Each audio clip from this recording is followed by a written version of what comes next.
샬롬, 사랑하는 성도 여러분, 2025년 7월 18일 금요일 반샘을 시작합니다. 오늘 본문은 요한계시록 12장 1절부터 17절까지의 말씀입니다. 제12장. 하늘에 큰 이적이 보이니 해를 옷 입은 한 여자가 있는데 그 발 아래에는 달이 있고 그 머리에는 12별의 관을 썼더라. 이 여자가 아이를 베어 해산하게 되매 아파서 애를 쓰며 부르짖더라. 하늘에 또 다른 이적이 보이니 보라, 한 큰 붉은 용이 있어 머리가 7이요 뿔이 10이라. 그 여러 머리에 7 왕관이 있는데 그 꼬리가 하늘의 별 3분의 1을 끌어다가 땅에 던지더라. 용이 해산하려는 이 여자 앞에서 그가 해산하면 그 아이를 삼키고자 하더니 여자가 아들을 낳으니 이는 장차 철장으로 만국을 다스릴 남자라. 그 아이를 하나님 앞과 그 보좌 앞으로 올려가더라. 그 여자가 광야로 도망하며 거기서 1260일 동안 그를 양육하기 위하여 하나님께서 예비하신 곳이 있더라.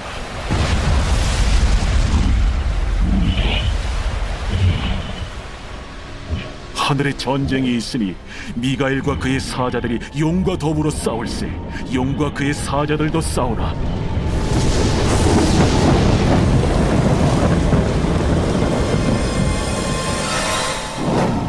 이기지 못하여 다시 하늘에서 그들이 있을 것을 얻지 못한지라. 큰 용이 내쫓기니 옛 뱀 곧 마귀라고도 하고 사탄이라고도 하며 온 천하를 꿰는 자라. 그가 땅으로 내쫓기니 그의 사자들도 그와 함께 내쫓기니라. 내가 또 들으니 하늘에 큰 음성이 있어 이르되 이제 우리 하나님의 구원과 능력과 나라와 또 그의 그리스도의 권세가 나타났으니 우리 형제들을 참소하던 자, 곧 우리 하나님 앞에서 밤낮 참소하던 자가 쫓겨났고 또 우리 형제들이 어린 양의 피와 자기들이 증언하는 말씀으로써 그를 이겼으니 그들은 죽기까지 자기들의 생명을 아끼지 아니하였다. 그러므로 하늘과 그 가운데 거하는 자들은 즐거워하라. 그러나 땅과 바다는 화 있을진저. 이는 마귀가 자기의 때가 얼마 남지 않은 줄을 알므로 크게 분내어 너희에게 내려갔습니다. 용이 자기가 땅으로 내쫓긴 것을 보고 남자를 낳은 여자를 박해하는지라. 그 여자가 큰 독소리의 2 날개를 받아 광야 자기 곳으로 날아가 거기서 그 뱀의 낯을 피하여 한 때와 2 때와 반 때를 양육받으며 여자의 뒤에서 뱀이 그 입으로 물을 강같이 토하여 여자를 물에 떠내려가게 하려 하되 땅이 여자를 도와 그 입을 벌려 용의 입에서 토한 강물을 삼키니 용이 여자에게 분노하여 돌아가서 그 여자의 남은 자손 곧 하나님의 계명을 지키며 예수의 증거를 가진 자들과 더불어 싸우려고 바다 모래 위에 서 있더라.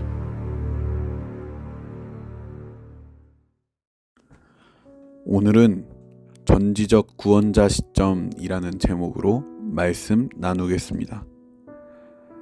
일상 속에서 우리의 시선이 미치지 못하는 영역들이 있습니다. 나의 시선으로 바라봤을 때는 분명 이런 모습이었는데 조금만 시선을 옮겨서 다른 방향에서 상황을 관찰하게 되면 전혀 알지 못했던 것들이 발견되고는 합니다. 가령 도로에서 운전을 하다 보면 차선을 잘 지켜가며 운전을 하고 있었는데 정말 갑작스럽게 옆 차선을 주행하고 있던 차가 제가 잘 가고 있던 차선을 침범합니다. 그런 순간은 계속 경험하더라도 정말 당황스럽고 자칫하면 사고가 날 수도 있는 상황입니다. 그렇게 마음속 깊은 곳으로부터 크게 분노하게 됩니다. 하지만 이내 그 차가 지나가고 나면 왜 그 차가 그렇게 차선을 침범해야만 했는지 알 수 있게 됩니다. 그 차가 주행하고 있던 차선에 무언가 장애물이 있다거나 다른 차가 갑작스럽게 멈추어 서는 등 저의 시선으로는 바라볼 수 없었던 곳이었지만 그 차의 운전자에게 있어서는 그렇게 행동하게 된 분명한 이유가 되는 상황들이 있었던 것입니다.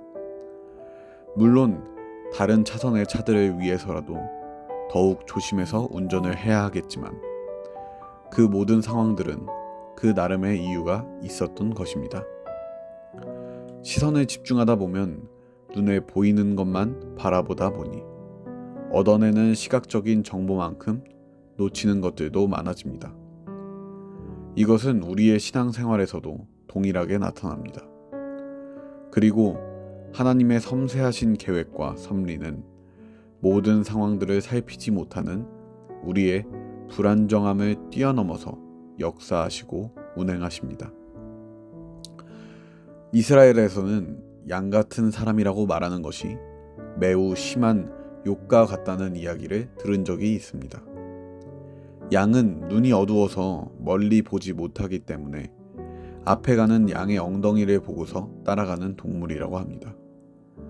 우리의 모습이 이 양과 같기 때문에 우리의 목자 되시는 하나님 아버지께서는 친히 주의 백성들을 인도하십니다.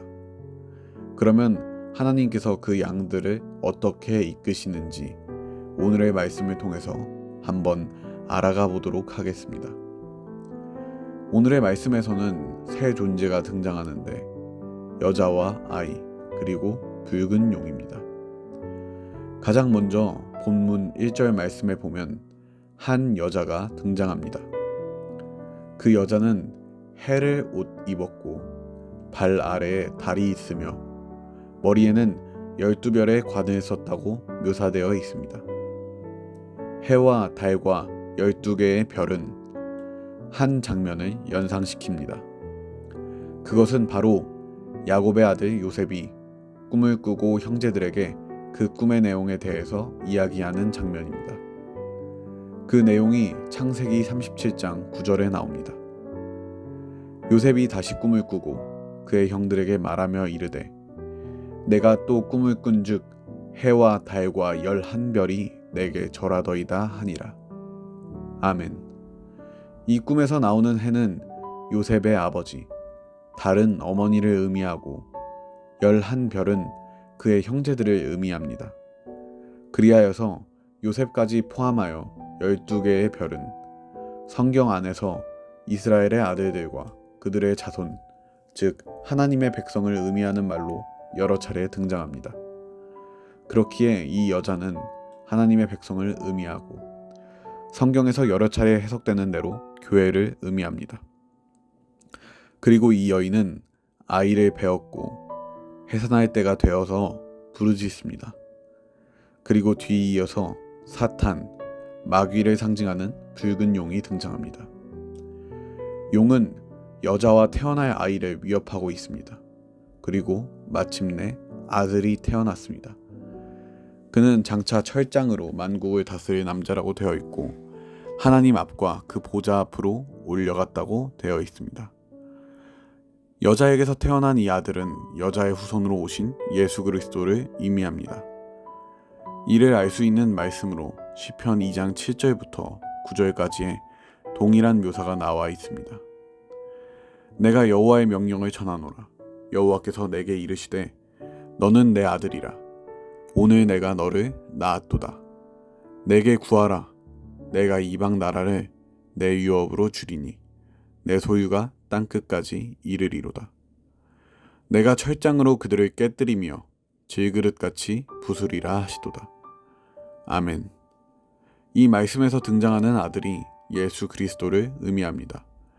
그 아들이 철장으로 이방 나라들을 깨뜨리고 질그릇같이 부순다고 묘사되어 있음을 보아 오늘의 본문 가운데 나오는 아들과 동일하게 묘사되어 있음을 알 수 있습니다. 붉은 용은 여자와 아이를 위협했지만 하나님께서 친히 그들을 인도하시고 보호하셨기 때문에 아무 일도 일어나지 않습니다. 그리고 여자는 광야로 도망합니다. 광야에는 하나님께서 여자를 양육하시기 위해서 예비하신 곳이 있었습니다. 성경에서 광야는 결코 빼놓을 수 없는 중요한 소재입니다. 이스라엘 백성에게 있어서 광야는 애증의 대상이었을 것입니다. 이 세상 그 누구보다도 광야를 철저히 경험했던 이들이 바로 이스라엘 백성들이었습니다. 하지만 성경들은 말합니다. 하나님께서 여자를 양육하시기 위해서, 즉 하나님의 백성들을 양육하시기 위해서 예비하신 곳, 그곳이 바로 광야입니다. 성도님들께서는 광야라고 하면 어떤 모습이 연상되십니까? 광야는 완전히 그 자체입니다. 정말 아무것도 없는 곳, 풀 한 폭이 자라나지 않는 곳이 광야입니다.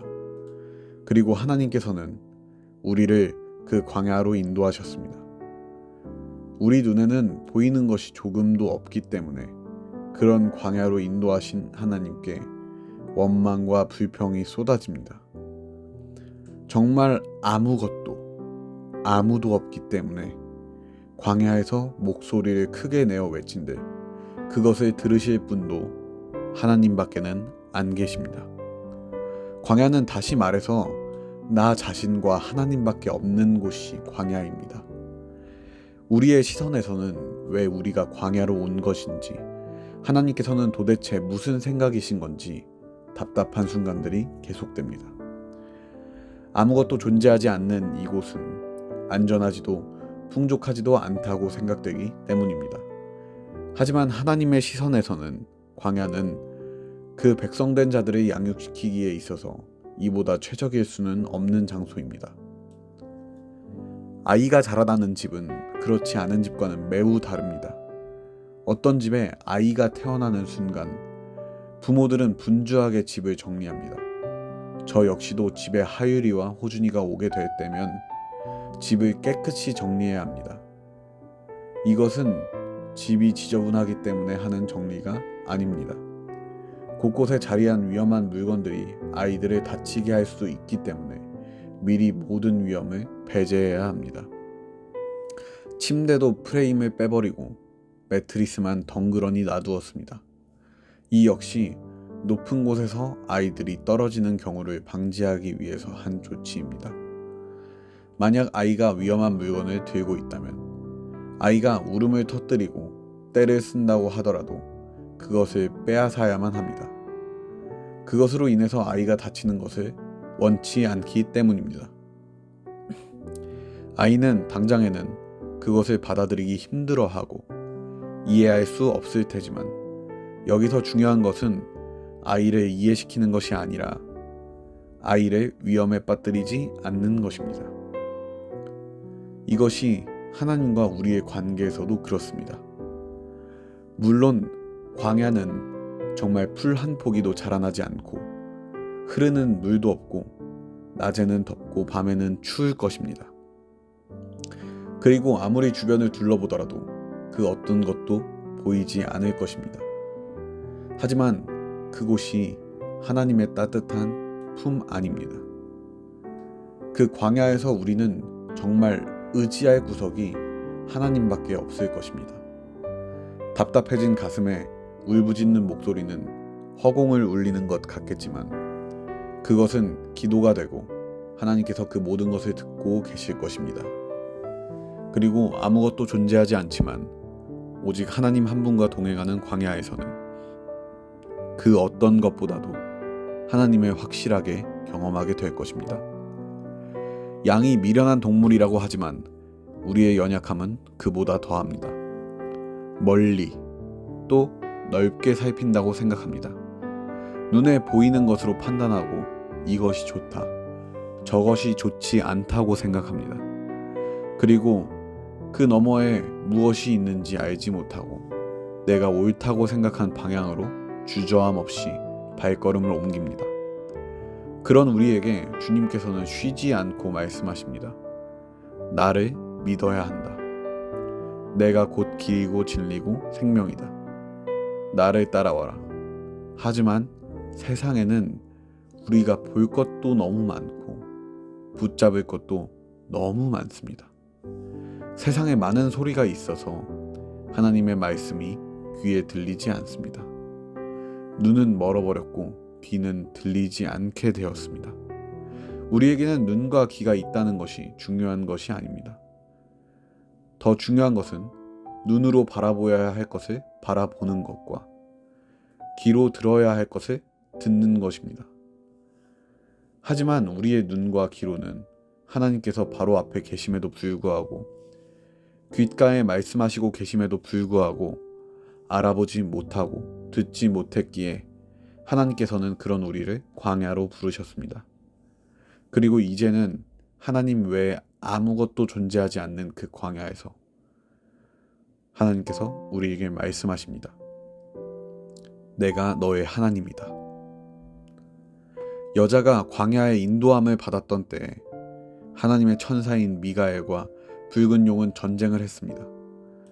붉은 용이 전쟁에서 지고 여자에게 해코지하고자 다가갔지만 하나님께서는 그녀를 지키셨습니다. 본문 13절부터 16절까지의 말씀입니다. 용이 자기가 땅으로 내쫓긴 것을 보고 남자를 낳은 여자를 박해하는지라. 그 여자가 큰 독수리의 두 날개를 받아 광야 자기 곳으로 날아가 거기서 그 뱀의 낯을 피하여 한 떼와 두 떼와 반 떼를 양육받으매 여자의 뒤에서 뱀이 그 입으로 물을 강같이 토하여 여자를 물에 떠내려가게 하려 하되 땅이 여자를 도와 그 입을 벌려 용의 입에서 토한 강물을 삼키니. 아멘.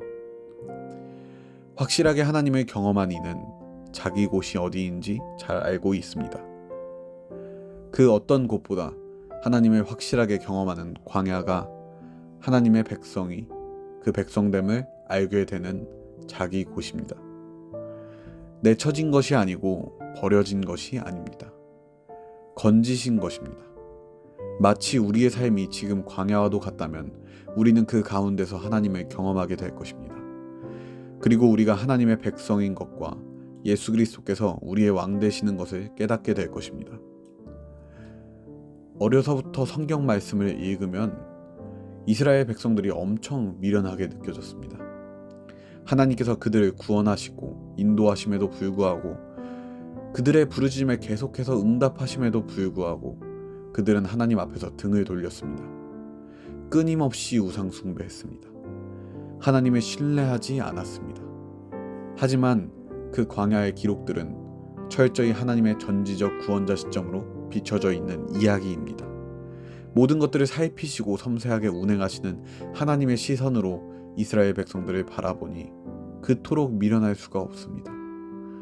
하지만 제 죄를 깨닫고 하나님의 백성이 된 지금 저의 모습이 마치 그 이스라엘 백성과 같다는 것을 말씀을 보면서 알 수 있었습니다. 나와 동일한 단점을 가지고 있는 사람을 보고서 내 자신을 비춰보아 그 단점을 고치게 되는 것을 거울 치료라고 합니다. 그렇기 때문에 우리는 말씀을 읽어야 합니다. 말씀을 읽음으로써 하나님의 시선을 느끼고 하나님의 마음을 느낄 수 있습니다. 그렇게 해서 우리의 모습도 거울 치료해야 합니다. 오늘의 본문에서 하나님께서 여자를 계속해서 지키시고 양육하시고 인도하셨듯이 하나님께서는 그 백성들을 끝까지 책임지십니다. 만약 우리가 하나님의 인도하심을 따라 살다가 광야에 이르렀다면 그것은 하나님께서 우리를 백성으로 여기신다는 것입니다.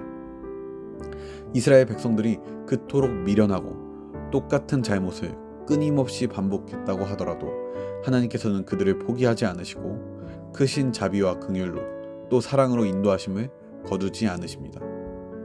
그렇게 우리들이 하나님을 경험하게 된다면 앞으로의 순간에서도 그 순간들을 기억하게 될 것입니다.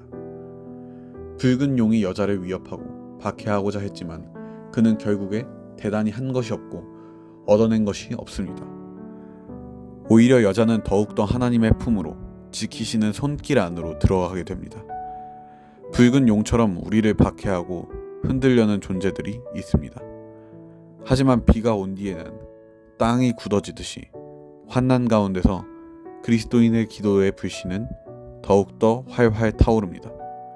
처음에는 인도하심을 따라 광야로 가게 되었지만 이후에는 스스로 광야로 향해 하나님을 찾습니다. 우리는 알아야 합니다. 하나님께서는 우리를 광야로 부르시는 것이 아니라 그 너머에 있는 하나님의 품 안으로 부르고 계신 것이었습니다. 우리 이 시간 함께 기도하겠습니다. 이 시간 기도하실 때 하나님, 우리의 눈이 어두워서 그동안 하나님께서 어떻게 우리를 인도하시고 또 사랑하셨는지 조금도 깨닫지 못하였으나 오늘의 말씀을 통해서 우리의 시선 너머에 있는 하나님의 크신 사랑과 그 긍휼을 발견하게 되었습니다. 그렇기에 지금 광야를 지나고 있는 순간들 속에서 원망과 불평이 그치게 해주시고 오히려 그 순간 속에서 하나님과의 깊은 교제 속에 저의 연약하고 어린 믿음을 잘 양육해 주세요. 그리하여서 앞으로 제가 환난과 박해를 마주한다고 하더라도 오히려 더욱더 주님을 강하게 붙들며 그 모든 상황 속에서 그리스도인의 정체성을 잃어버리지 않게 해달라고 각자의 자리에서 함께 기도하며 나아가겠습니다. 아멘.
오늘 이 시간 주님의 양육 가운데 저희들의 믿음이 잘 자라나기를 위해서 기도했습니다.